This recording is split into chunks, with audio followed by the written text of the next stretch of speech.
bossing. Magpapalit tayo ng rack end dito sa Fortuner. Ito yung pyesa natin. Gusto ng ating customer orange ang ikakabit. So nag-order tayo ng orange para safe lagi siya. So eto mga bossing yung yung racket na sila.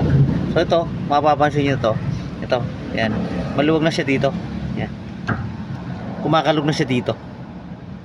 So ito may pinakabola dito yan pagka kumalog itong pinakabola na ito dito, yan, medyo tumutunog na yan siya.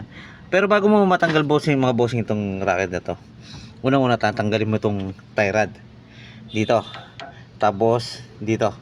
Pag natanggal mo itong tie rod, sunod mo tatanggal itong steering butch. So pag natanggal mo yung steering butch, so eto na luluwagan mo. So ito, ganito, maluwag na siya. Naluwagan na nitong aking tagagawa. So pagka pipitin mo lang yan. Yan. Pag napipit mo na, tanggal na siya. So sisiguraduhin nyo lang mga bossing na kasukat talaga yung yung ating pyesa. Hindi ko mo orig kailangan susukat mo pa rin ng ganyan, So yan, tama siya. Sakto. So ito, pakakapit ko na mga bossing. Ito na mga bossing. So ito yung ating racket pinion. So yung racket natin mga bossing dito nakalagay, dito naka-thread. So ito yon, ito yung racket. Ito na yung bago, ito yung orig. So ito, ipipit mo lang yan dyan mga bossing.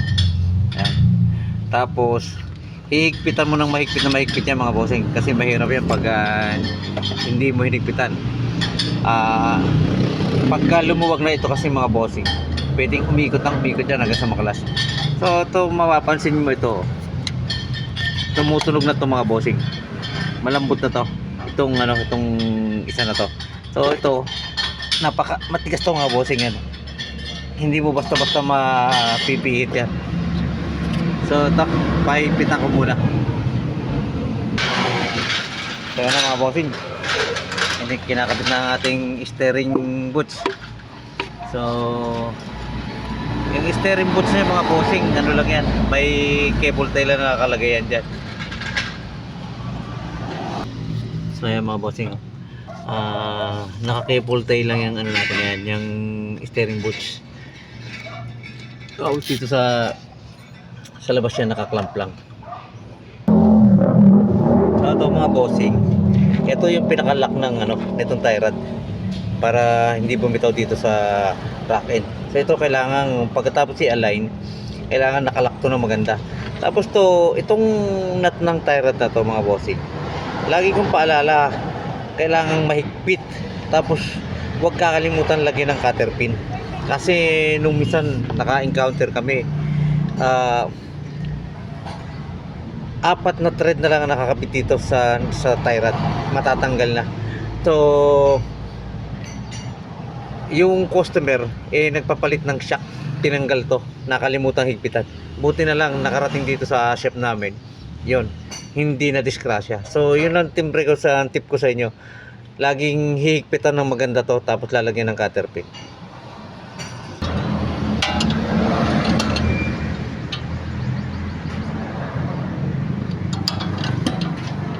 Ay mga bossing,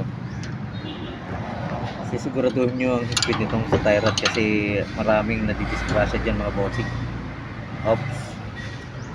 So yan mga bossing, yung lagayan ng cutter pin yan, yung butas na yan, siguraduhin lang lagi na nakakabit ang cutter pin para iwas disgrasya. So okay, tapos na to, i-align na lang.